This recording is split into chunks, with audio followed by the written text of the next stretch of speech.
সম্মানিত দেশবাসী, আসসালামু আলাইকুম ওয়া রাহমাতুল্লাহি ওয়া বারাকাতুহু। আমার নাম মোহাম্মদ আবদুল্লাহ। আমি বাংলাদেশের একজন সুনাগরিক। আল্লাহর রহমতে আমি সুস্থ সবল আছি। আশা করি মহান আল্লাহ রাব্বুল আলামিন আপনাদেরকেও সুস্থ সবল রেখেছেন।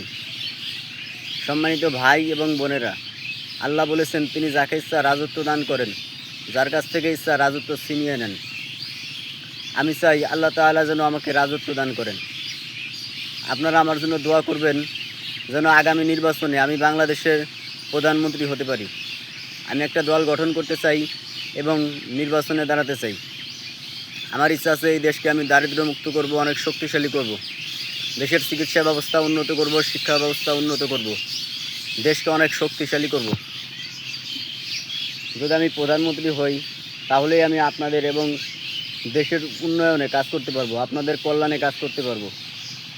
তাই আপনারা আমাকে সমর্থন দিবেন এবং আমার জন্য দোয়া করবেন।